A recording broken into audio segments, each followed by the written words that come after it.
Hello, everybody. Welcome to today's webinar, Financial Management 101. My name is Meredith Medlin, and I'm really glad to have all of you with us today. Thank you for being here. Accion Opportunity Fund is proud to support entrepreneurs through access to capital and through educational opportunities like this webinar. And during such a difficult year, we are continually adapting our offerings to better serve the evolving needs of small businesses. Our team is very grateful to our partners at Start Small, Think Big for their commitment to small business as well. Today's webinar will provide you with a rich overview of the critical processes and systems you should have in place to keep your business financially healthy. It's not always easy to get your money management in order, but especially during a year like this one, where revenues are really all over the map, it's vital to understand some core financial principles and make sure that you can survive and grow. We've got a really fantastic speaker with us today, but before we jump into the presentation, I just want to quickly go over a few logistical items with you. I know we're all much more familiar with Zoom now than we ever were before this year, but just quickly, you should be able to view the presentation through the Zoom Webinar Tools window on your desktop if you've joined us by computer. Next, you will see a chat function in that Zoom Windows black toolbar. Please use that chat button to type any questions you may have throughout the presentation into that chat box, and I will administer a question and answer session following the discussion based on the questions that are typed into the chat window. We are recording today's webinar, so you can refer back to this information at a later time. I'll send an email containing a link to that recording shortly after this webinar concludes, so be on the lookout for that email. Lastly, when this webinar is over, you'll be prompted to complete just a very short 2-minute survey about today's presentation. We really value your feedback, so please do take just a couple of minutes to help us understand what you thought of today's webinar. And now I am pleased to introduce Ian McDermott from Start Small, Think Big. Ian brings years of valuable experience in financial management to our conversation today, and his team at Start Small, Think Big offer a wealth of resources to small business owners. So thank you all for being with us, and thank you for being with us today, Ian. Thank you, Meredith. I'm very happy to be here and to be partnering with Accion Opportunity Fund. So I first want to mention on the title slide here, you can see there's a bit.ly link. So for anyone who'd like to pull up the slides separately and you can kind of control at your own pace, that's also been pasted into the chat. So we'll get started. I'll walk through just a general idea of who Start Small, Think Big is and ways you can engage with us before we get into the specific content of today's workshop. So Start Small, Think Big is a nonprofit. We provide free services to low to moderate income entrepreneurs. And we do this through 3 programs. That's the financial program, the legal program, and market access program.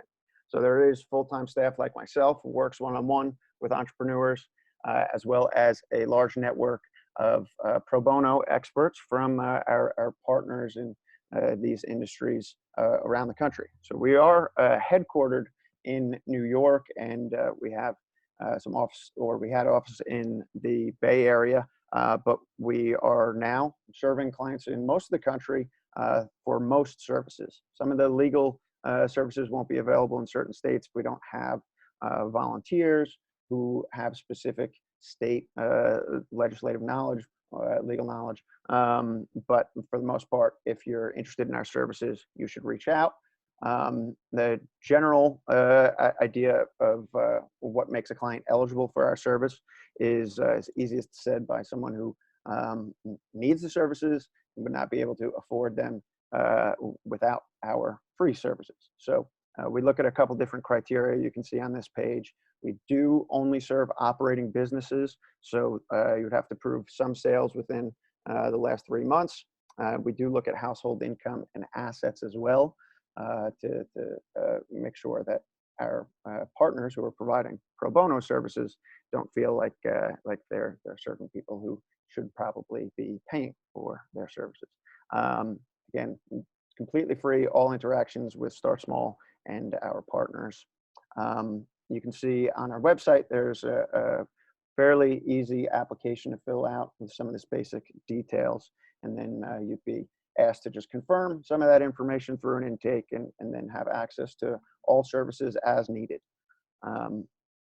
During the coronavirus, we've been changing our services quite a bit. So workshops like this are a big part of that.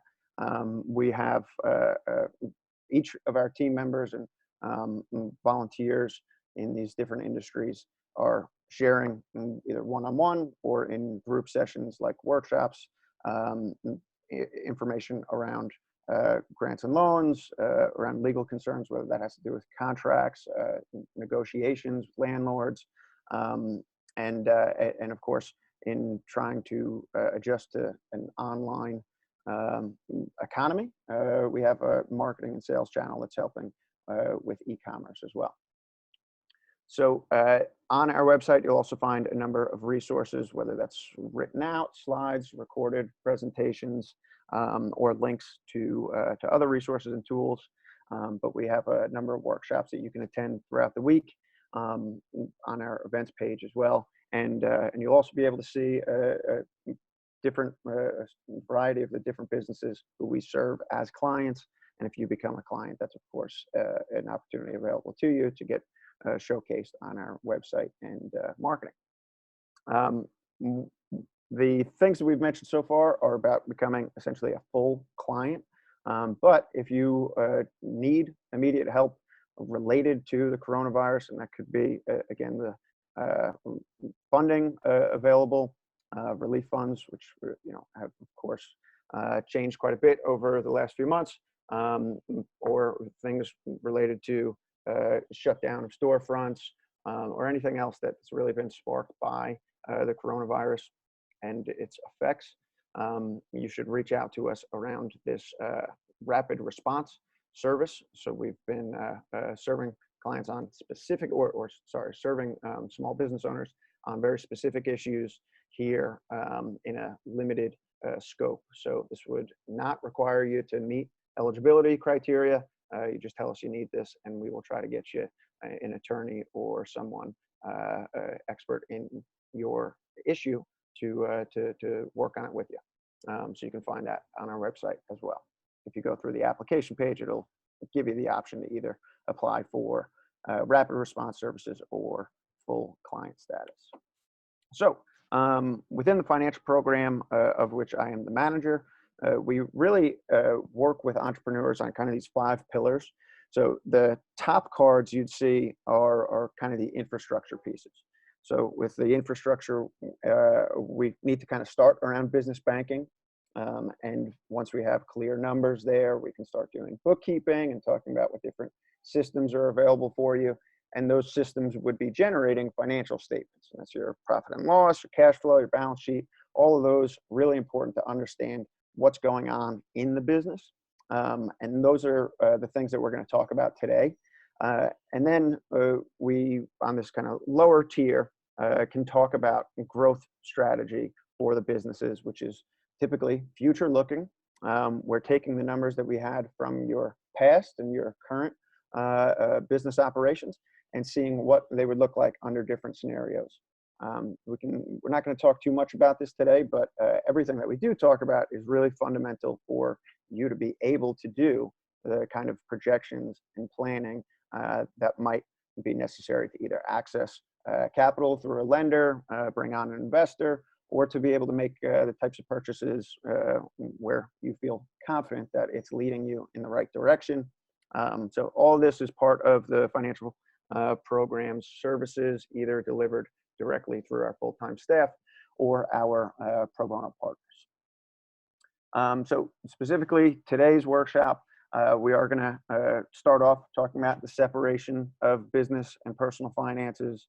We'll talk mostly about the organization of that and how it allows you to see what's going on in the business.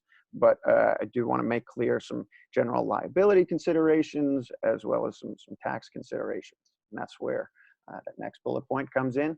So I'm not an accountant or a tax preparer. I'm sorry, not a CPA or a tax preparer. All of your specific questions about what to submit to the IRS or your state should be directed to someone who you sign an agreement with, where they have a responsibility to legally give you the right answers. So I'll give you a baseline and hopefully identify what questions you should be asking to those professionals. And to do that, to really talk about taxes, we've got to make sure that we're on the same page around what is contained within financial statements. So income statement is going to be a big one we'll focus on today. But I would like to at least highlight the differences between an income statement and a cash flow statement. And that should allow you to understand what's on a balance sheet as well. And all of this, of course, is for the purpose of being better able to monitor the health of your business and plan for future growth. All right, so jumping in, when we're talking about financial management, we're mostly talking about business banking and separating your personal and business finances. Now, in terms of the organization, I'm sure most of you can understand that it would be difficult to really see what's going on in the business if you have to sort through a bunch of personal transactions, right? So having one bank account where all business transactions, that's both sales and expenses, are coming out of, can make it a lot easier for you to see what's actually going on in the business. That you can do whether you're a sole proprietor, an independent contractor, a freelancer, or a corporation, LLC. It doesn't matter what the entity is. You have this specific business that has specific operations that you're trying to see, am I doing well or not? Do I need to make changes or not? But if you are trying to limit your personal liability, meaning that if a lawsuit or a debt collection occurs against the business, that you don't want your personal assets or future wages to be garnished or seized or to become part of that court case in the worst case scenario where you have a judgment against you. That liability limitation, right, which is words taken directly out of the LLC, limiting liability, really requires that you have a business bank account that's under the business's name and taxpayer identification number. So if you are an LLC or a corporation, any entity, if your business is an entity separate from your person, and you would want, in the worst case scenarios, for a judgment to limit the liability of that judgment against the business to just the business, you need to have a separate business bank account. If a judge has to go through personal transactions or a personal bank account to find what the business's finances are, they may consider that commingling, and then by piercing the corporate veil, which is a common phrase you'll hear, they can access your personal funds to meet the claim against you. So organization purposes, you just want to do it anyway, but legal implications are very serious if you're trying to limit your personal liability. But in general, having a business bank account can add to the legitimacy of your business, right? If you're able to write checks that have your business's name on it, that might be something that your vendors are looking for.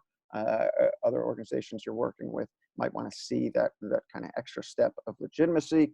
And of course, in general, you'll just be able to better see what's going on, which can help if there's mistakes, if there's fraud or anything along those lines.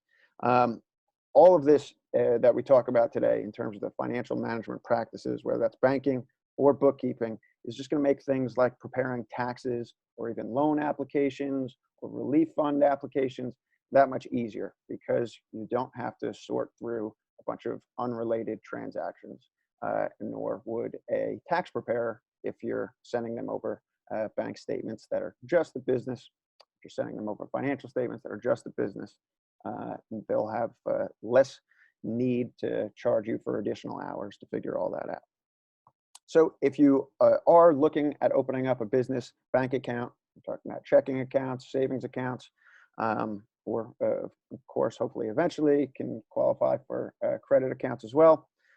You're typically going to need some business founding documents. Now, there's no particular law that says a sole proprietor can't get a business bank account, but if you're trying to have those checks under a name of a business and not your name, you're going to need to prove that you own that name, that there's a specific entity there, and that the IRS or the state is aware of it. So you may be asked by going into a bank to provide those business founding documents for LLC. It's articles of organization or articles of incorporation, your corporation. The EIN is a very quick process. If you do have a separate entity, you can do that on the IRS's website. Certificate of authority is actually the New York specific name for a sales tax certificate. In states like California, it might just be referred to as a seller's permit. But if the bank knows that you're selling taxable goods, they are likely going to ask to see some documentation that you are registered to do so, because you're essentially operating on behalf of the state. All right. So when we talk about what should you look for in a business bank account, it's really not going to be that different from what you would look for in a personal bank account in terms of at least what red flags are there, what are the big concerns. Your checking and savings accounts are very helpful ways to just sort things out, but they might have fees attached to them. That's probably going to be the big thing you're going to look to avoid. And most of these banking products, whether it's a simple checking account or an advanced checking or business savings account, they will have conditions where you can waive those fees, whether that's monthly maintenance fees or specific, typically it's the monthly, weekly, or annual maintenance fees that you can avoid with certain behavior. That's typically either an average balance over some period of time, having a certain number of debit card transactions can allow you to waive those fees. All of this so far similar to personal banking. But you might have reasons why you're willing to pay for those things. And that might be because of the convenience of the bank, the relationship you already have with them, or what I would say is a particular concern or suggestion that I have because of the type of work that I do with clients, with small businesses, is that they have an online infrastructure that works well with your other systems. And in particular, we're going to be talking about bookkeeping systems. So ideally, you want one that can feed in cleanly, automatically, take work off your plate to make sure that all of your systems are aligned and your numbers are accurate. And then in terms of your point of sale systems, you might have an opportunity to, with a certain bank, to get a merchant account, which is essentially either there's point of sale systems or they give you a credit line of credit as a merchant. These I would say are not the kind of entry level accounts for if you're opening up your first business bank account. Same things you would look for. You're comparing essentially what are the terms and do I need this? All right. So the other point about a point of sale system is just that it records data, right? So if we talk about something like Square, which some of you may be familiar with, the card reader that you can plug into your phone's headphone jack, something like that also allows you to get more information about the business's operations, where you're not just relying on banking deposits. If you've maybe made a number of sales and then just deposit a bunch of cash at the end of the day, if you're using a register on your phone, like something like Square, that can really allow you to capture some additional detail that will be helpful as we're generating these financial statements that we'll keep talking about. So one other thing I want to mention here in terms of this kind of financial management basics, things you want to make sure you have in order to be able to operate and not have some big concern come up at the end of some period of time is sales tax. Sales tax can be very confusing.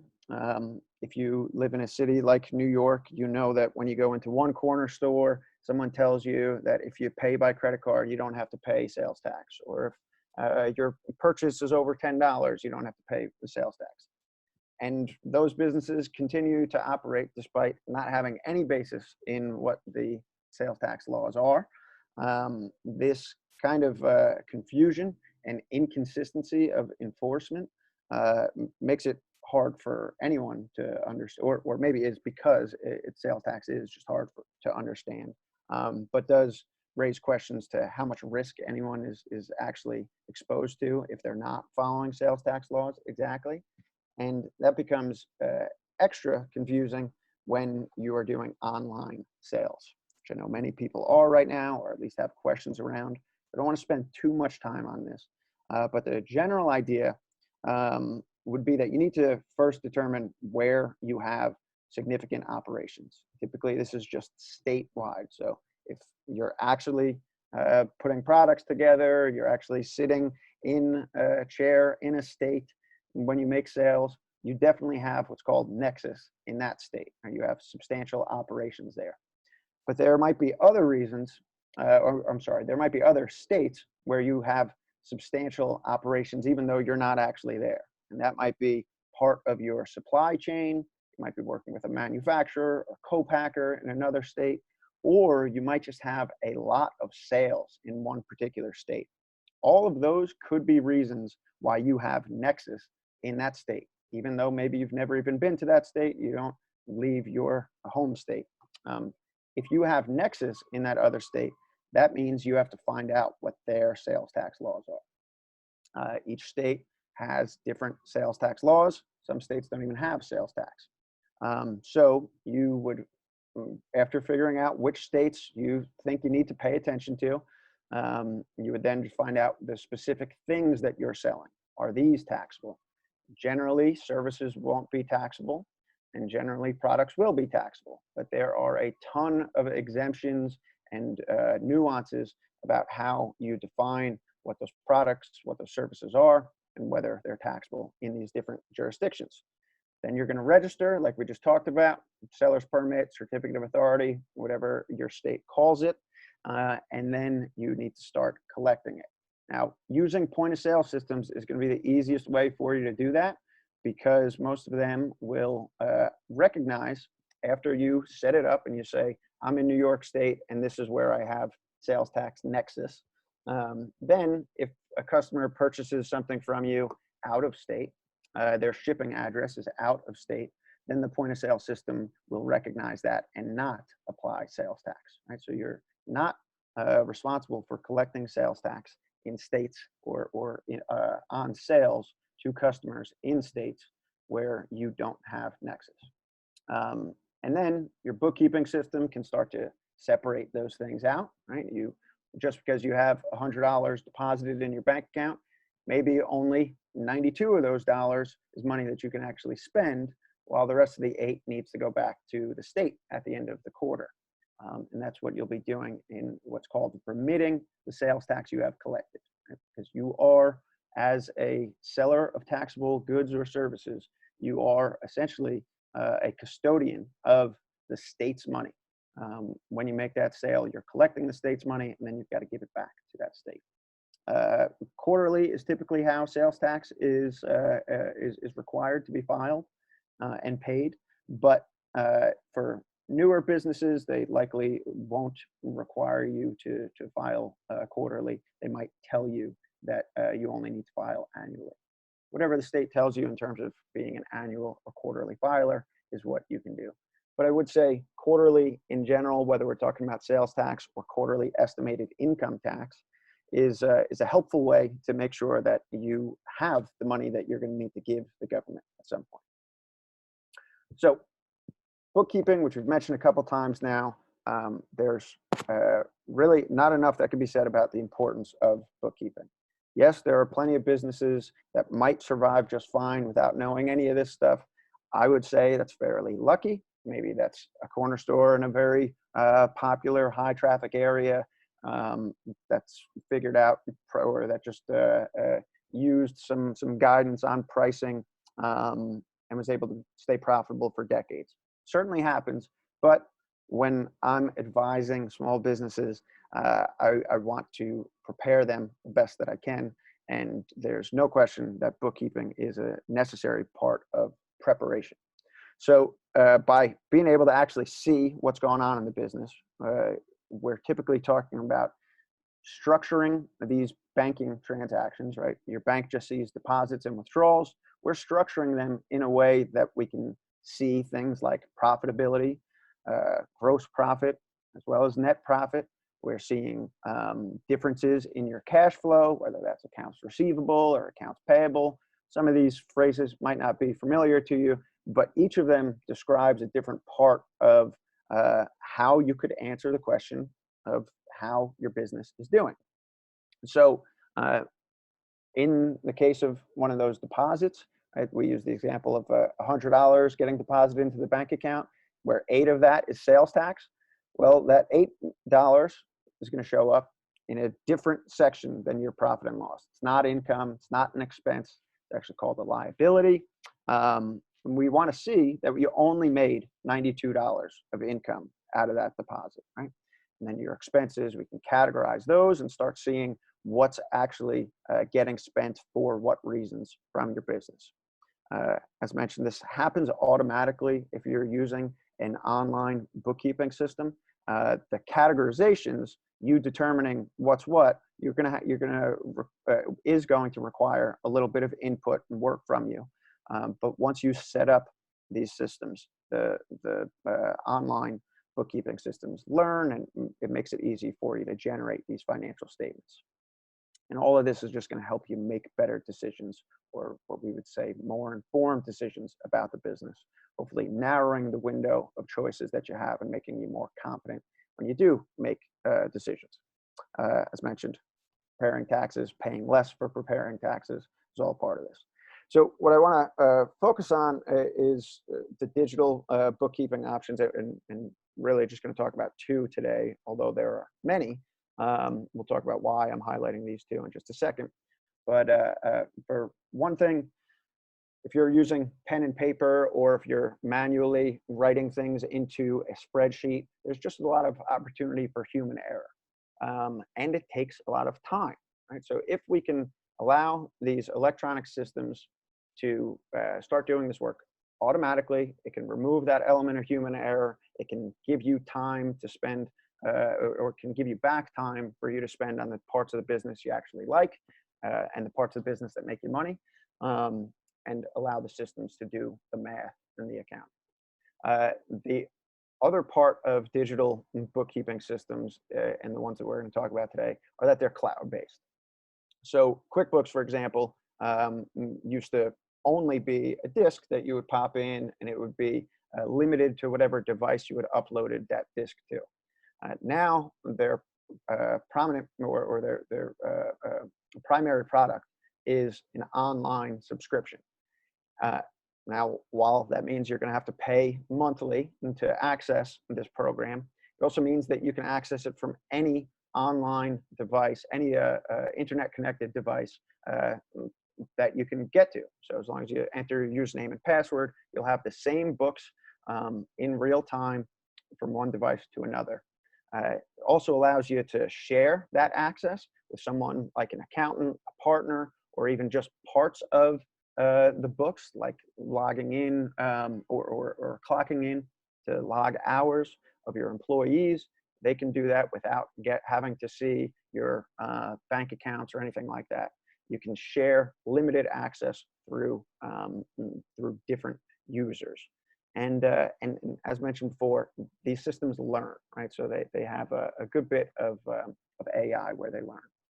So Wave and QuickBooks are the 2 I want to highlight. Wave is a free bookkeeping system, so it does not require a monthly subscription, and it does all of the things that we just talked about, right? Where it'll connect to a business bank account, and you'll be able to automatically have transactions come in, and then you can categorize those transactions, and that will generate a financial statement for you. It allows you to do invoicing for some businesses. This is crucial. For other businesses, maybe not. Invoicing is generally when you are not going to get paid immediately for the service, but others use it just as a record keeping as well, even if they're getting paid immediately. You can do that through Wave. But important to mention that if you're going to have customers pay you by credit card through these invoices, then Wave is going to charge you payment processing fees based on the dollar amount of the transaction. It's the same thing you're going to have anywhere that you're collecting credit card payments through. It also has options like receipt scanning, but that's through a phone app. If you want to take a picture of something, maybe you purchase by cash and there's not going to be a bank record of it, you can have that show up in the bookkeeping system as well.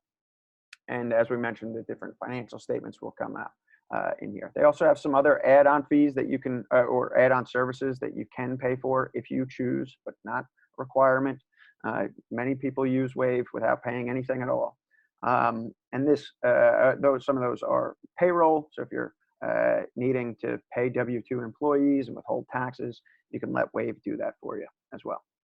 Now, and this is waveapps.com. Really, you need to access this through a browser, whether that's a browser on your phone or on a laptop. The apps that they have are just components of the full bookkeeping system. So that apps on your phone would not allow you the full picture of syncing to a bank account, getting your financial statements, and so on. QuickBooks is one you may be more familiar with. This is by far the industry leader in accounting, whether that's business or personal. It's run by Intuit, same company that does TurboTax and Mint, personal finance app. This one's been popular for a long time, and it's robust. I would say it's probably the most robust of your online bookkeeping options for small to medium-sized businesses. Huge companies are typically not using QuickBooks. Your Fortune 500 companies either have their own bookkeeping system or some their own accounting systems, or an enterprise software, which would cost many thousands of dollars each month. So QuickBooks is by far, it's great. There's no question about it, but it costs money. And all of the other bookkeeping options that I'm aware of, from Xero to 17 Hats, or even these kind of services where you can have someone else do the bookkeeping for you, whether it's Bench or otherwise. Those all cost money, right? So that's why I first highlight the Wave, which is free. If you don't have a reason to pay for a bookkeeping system yet, then why not just use a free one? The benefits of a system like QuickBooks really depend on what you're trying to get out of your bookkeeping system. So they have these different subscription levels that I can just highlight here. First one I want to mention, if you attend some QuickBooks course, maybe free through your library, you might get offered a package of free QuickBooks for a number of months. Very often that's self-employed, and self-employed it's a great program, but it's really not for full business bookkeeping. In particular, it's single entry accounting, so it doesn't do debits and credits, and that means that you won't be able to get things like a balance sheet or distinguish between profit and loss statement and cash flow statement. But it might be helpful if you like the format, if you like the invoicing. When we get into the full business bookkeeping subscription levels, we're either talking about the Simple Start, which is kind of your early entry level subscription, and I really wouldn't say this is very different than what Wave offers. The main thing is they allow you to print checks. Again, for some businesses, this will be helpful. For other businesses, totally useless. You can print checks from your bank account directly on Wave. On QuickBooks. And the mileage is just something some people like to use, but it's really not something I would pay for, because tracking your mileage is on you, and then figuring out how much to write it off is a pretty quick math equation. The one thing that is a big difference, might be a big difference for you, is if you're a product-based business and you're looking for the number of products you sold. Not just the dollar amount of how much one product you sold, but the number of products. For whatever reason, Wave still hasn't added that into their reports. So QuickBooks might be worthwhile for you to see that level of detail if that fits your business's needs. The rest of these are kind of additional formats. I wouldn't say the features change very much at these higher levels. Things like recurring invoices, so you can charge your customers each month if it's a subscription. That's certainly very useful for many businesses. You can do the same thing on vendors where you're paying them regularly. That's that middle level. This $70 level, I would say, is often very useful for a couple of reasons. One, what's called class and location tracking.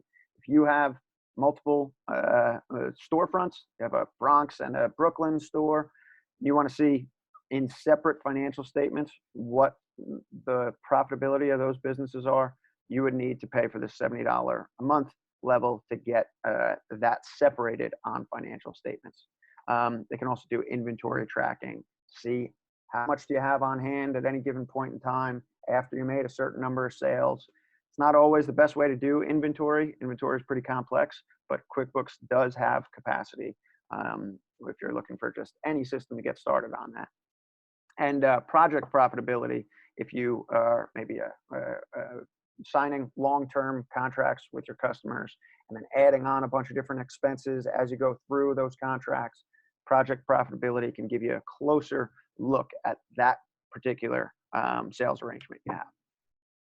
Now, the main activity of actual bookkeeping, I would say the verb of bookkeeping is just categorizing transactions. So in the blue outlined boxes, you can see screenshots of what this actually looks like. They'll try to get you to connect the bank on any system. I'm sorry, the blue outlines are for Wave. The green outline is what QuickBooks looks like. Once you log into a bank account, you'll have transactions show up with dates, descriptions, and dollar amounts. And then you need to select categories. And this is where some of the vocabulary and language of understanding financial statements will come in. It's pretty much the same general idea on QuickBooks. There's dates, descriptions, dollar amounts, and then you need to select a category. What is this thing? What should we group it together with other transactions like?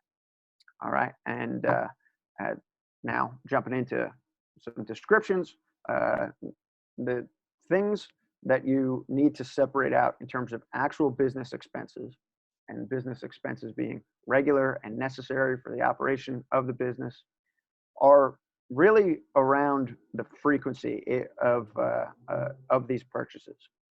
So we use this term cost of goods sold, which is a section of your profit and loss statement. It's not, it can be a category, but typically it's going to be a section where a number of different categories fall inside of.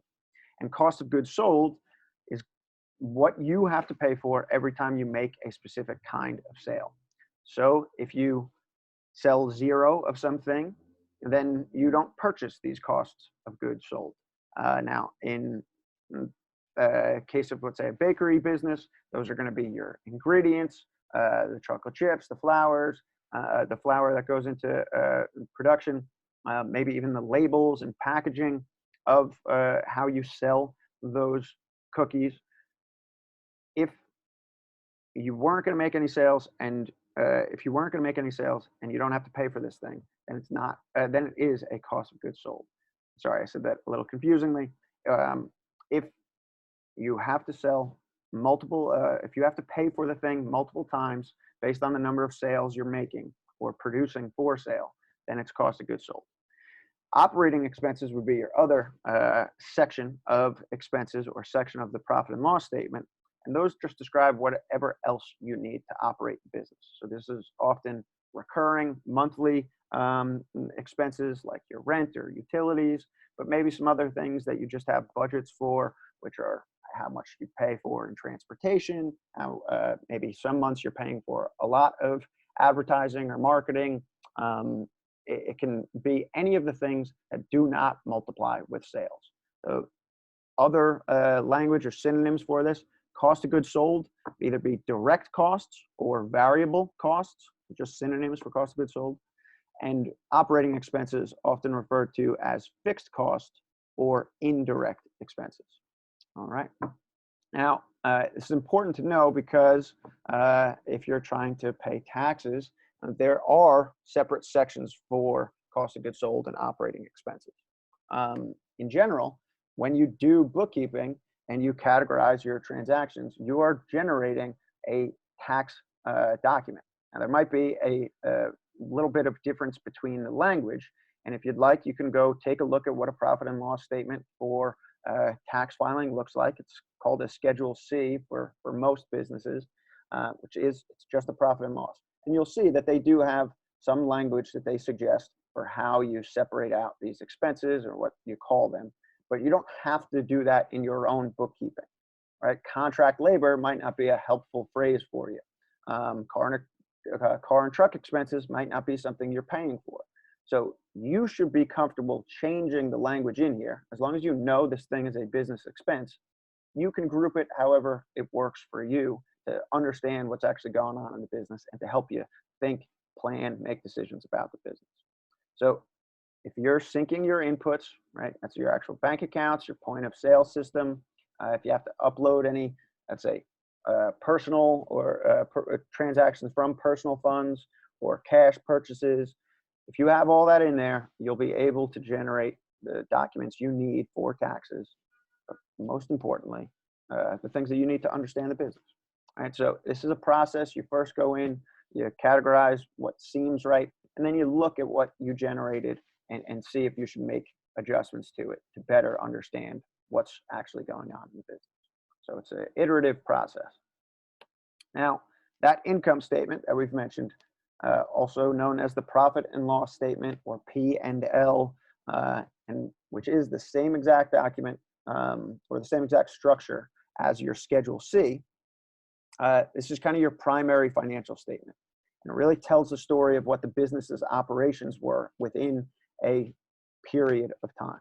So there might be a profit and loss statement for a month, a week, a year.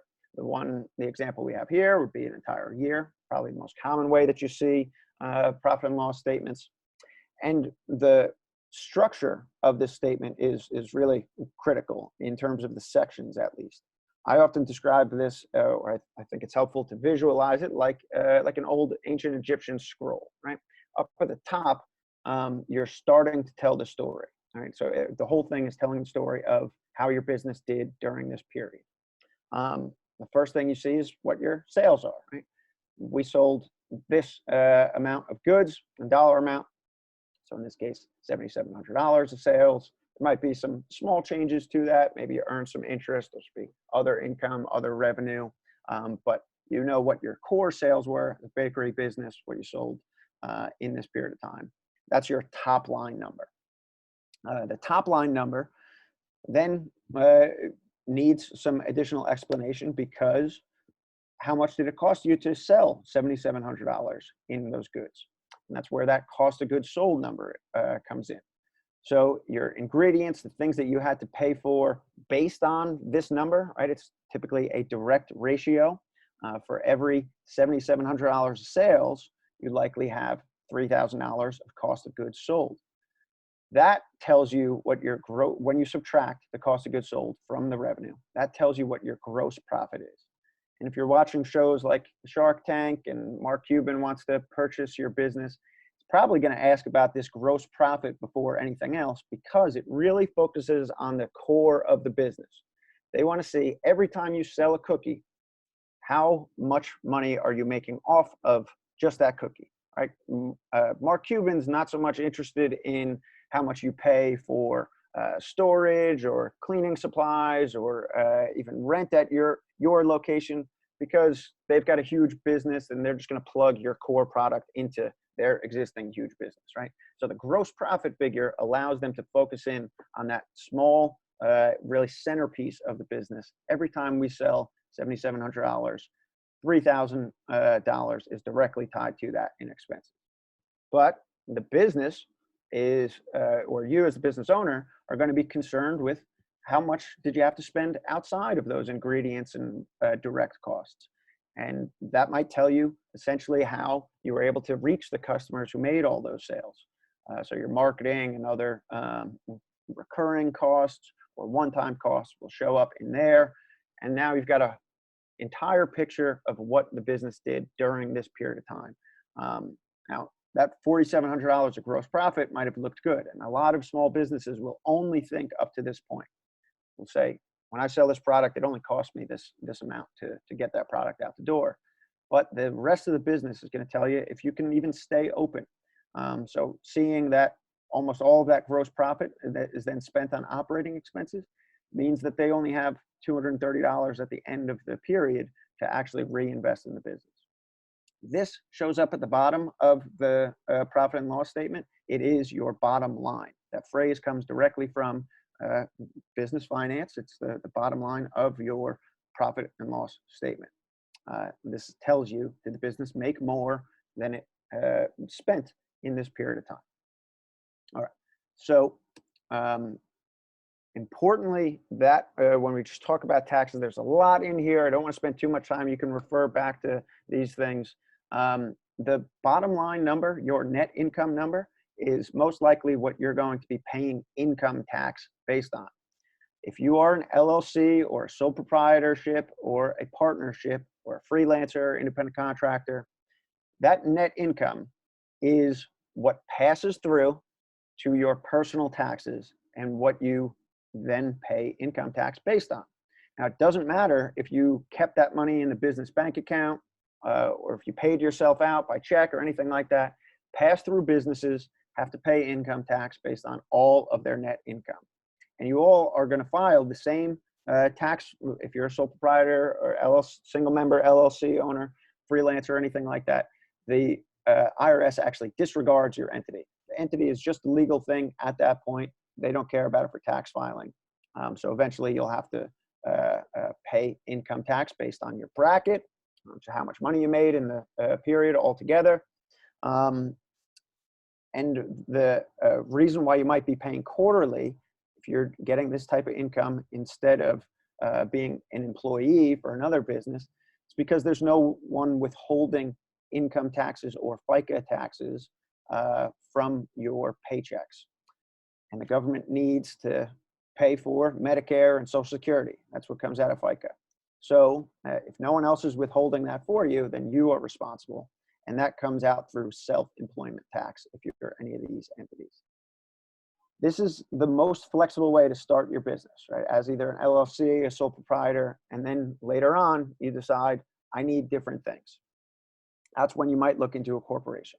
Corporations are much more complex in terms of filing, so you should really make sure that this is a good fit for you. C Corp is the default corporation.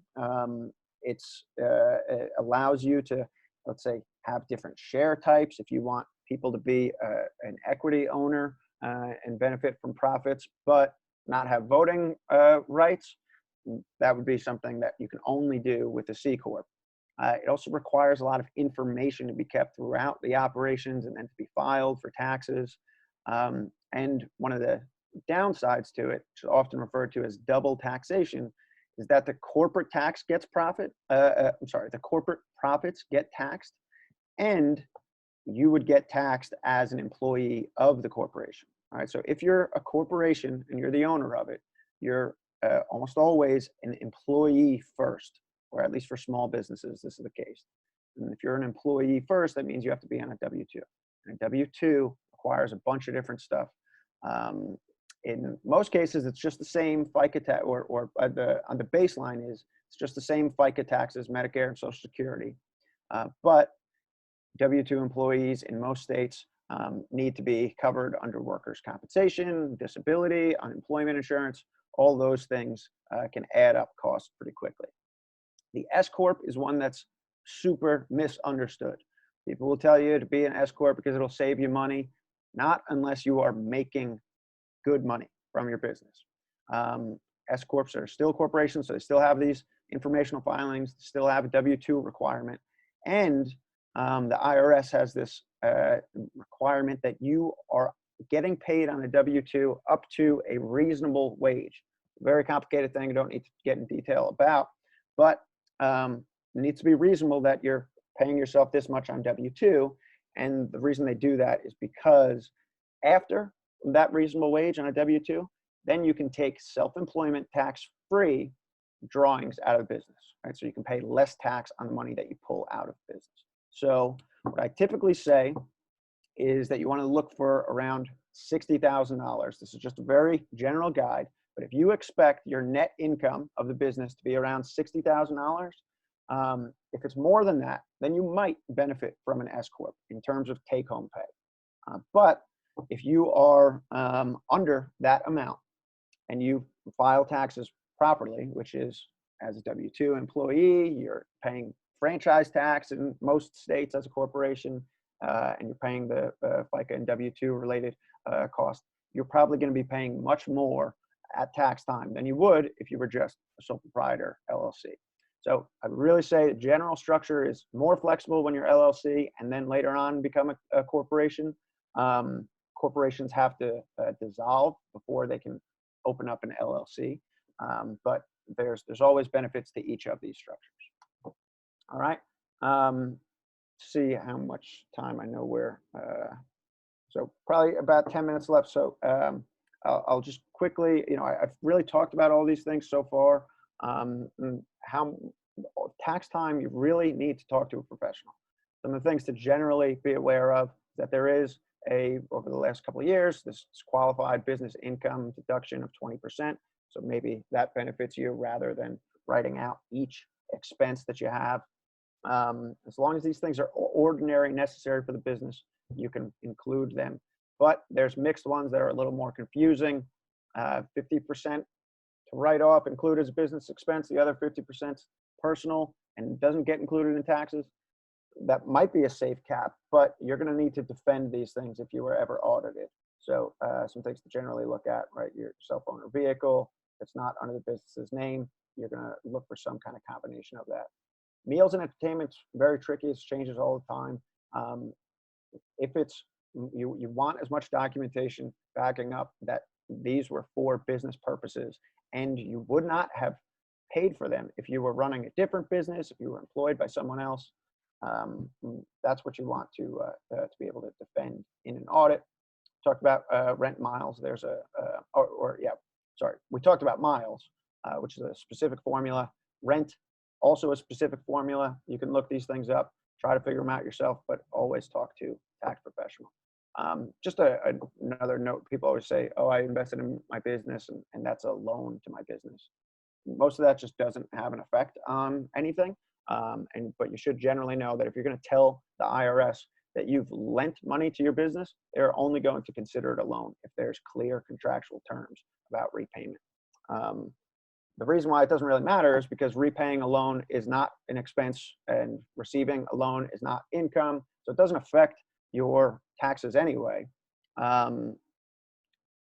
unless there's interest. If you pay interest, that is a business expense and it reduces your taxable income. All right. The only other thing I wanted to mention here was cash flow.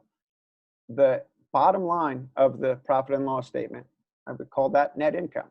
The bottom line of your profit and loss statement becomes the top line of your cash flow statement. So that same $230 figure starts here. And then there's just this other stuff that happened. Right? You might have actually paid for a bunch of inventory that you still have on hand. So more cash left the business than you actually had expenses for. You might have invested $1,000 into your business at the beginning of the period. So even though you only had $230 in net profit, you have additional cash still in the business bank account. Right? The cash flow statement, which has these three sections always, gives you additional information about what went on in the business. And it's going to be very important if you're looking at financing, loans, and getting investments, or you need to make really big purchases, let's say assets, things that you might not be able to include or might not want to include on a profit and loss statement in the year. Additional information tells another part of the story about your business. Right, so you can see the description of those sections. The last thing I just wanted to show is really a visualization of how all this fits together. Right, so cash flow statement shows right all together had some $8,700. The owner invested some money and he made that amount of sales. Well, where did all that money go? Went to cost of goods. Out of this gross profit that remained, we had operating expenses, had all these operating expenses. Some of the cost of goods that we did not sell remains as inventory. Right? So at the end of the period, we have $400 of inventory, that net income of $230, and then still had untouched investment of $600. Right? So it all fits together. You just gotta be able to describe what's actually going on in the business, and you want to use these financial statements to help you tell particular parts of the story, not just $230, but maybe you want to tell a story about $4,700 of gross profit that you made. Right? Each of them can help you tell a better story. And the balance sheet is just at any point in time. What are these values, right? So at the end of the year, these are the values. That would be your balance sheet right at the end. All right. And you can take a look here, general ideas. I want to open up to questions. I know I've starting to get close to the end of what we agreed to.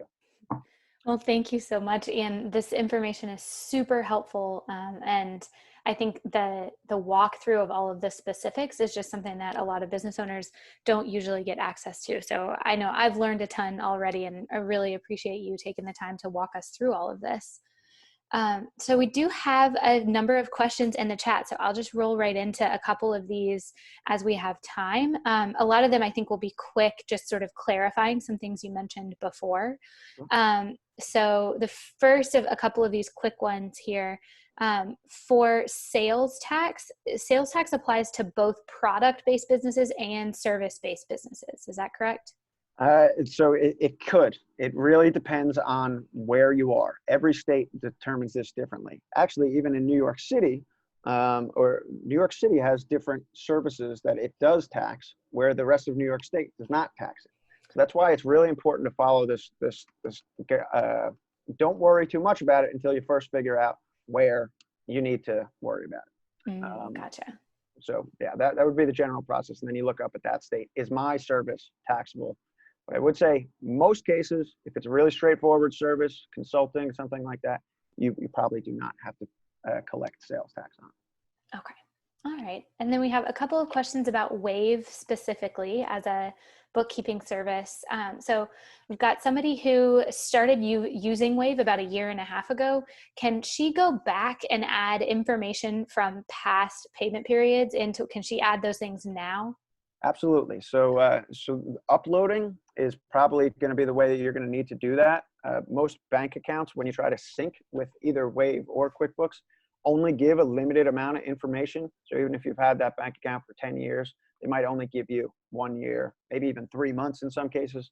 But if you can download CSV documents, which are comma separated values, that allows you the data to come out in a spreadsheet, then you'll very easily be able to upload it in as bank data, right? And it'll actually, this same information, right? Doesn't matter how you find this information, but if you get a date, a description, and a dollar amount, then you have the raw data that bookkeeping systems need. And yes, you can put back in here, 1959 if you want for the date, but okay. no limit. Perfect. And then I think you mentioned this, but just to clarify, a difference between Wave's free services and QuickBooks. Does Wave allow you to record inventory, or is that only sort of with the product count $25 version of QuickBooks? Exactly. Yeah. So you will have a balance sheet that on Wave, balance sheet and even the cash flow about how much in dollar amount you have in inventory, sold in inventory, changed in inventory. But the specific number of units, Wave doesn't allow you at this point in time. I should say, Wave has, I think, been around a couple of years now. Recently got purchased by H&R Block, so it looks like they're going to have enough resources to keep adding services on. And so it might be something that changes soon. But if you need a unit count, you're not going to be able to get that in Wave. Okay, got it. All right. Now moving to sort of the next phase in putting together a P&L under your sort of cost of goods versus your more operating expense, indirect costs. Rent is considered one of those indirect costs, right? It's an operating expense. And so in most cases where it's a monthly rent or some time period where it's not tied to sales, yes, rent is going to be indirect operating expense. One exception to that would be for many who like rent commercial kitchen space or studio space by the hour. In those cases, you are paying at the end of the month whatever amount that you paid in rent towards those hourly or rent situations. That was based on however much production you did. So in those cases, you might want to include it as a cost of goods sold. But I should underline all of this with there's flexibility here. If you include your hourly commercial kitchen space as a regular rent on your Schedule C when you file taxes, the IRS doesn't care. They're totally fine. As an expense is an expense.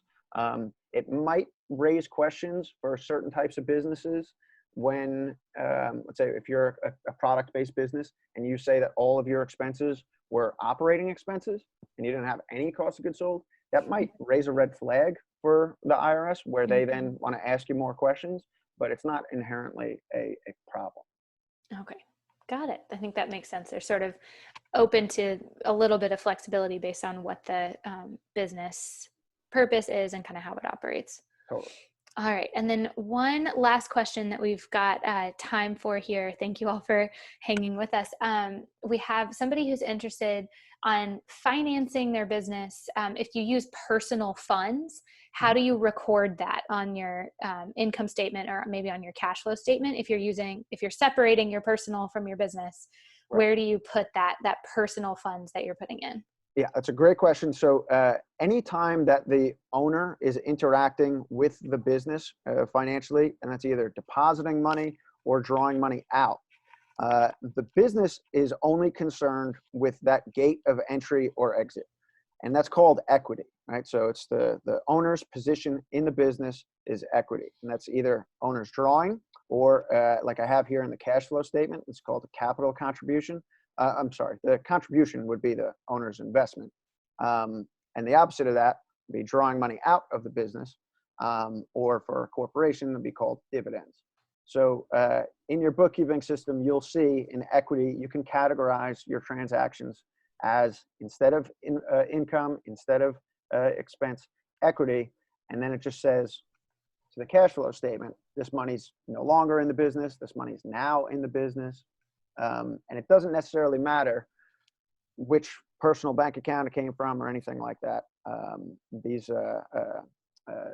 These will skip your profit and loss statement, not affect your taxes, and then will show up when you want to go look for it. Got it. Okay. Thanks for explaining that. I think that's really helpful, especially when folks are getting started and maybe using, their paycheck from a full-time job to fund kind of the startup of the business. So, Absolutely. all right. Well, thank you all for joining today's webinar. Before we sign off, I just want to quickly make sure that you all know Accion Opportunity Fund is going to be hosting another webinar on October 1st, which will be all about pitching your business, getting your sales pitch down for new customers or new investors. So the link is in the chat if you are interested in signing up for that next webinar. And I will be sending the recording of this conversation here later this afternoon, so you can refer back to these slides.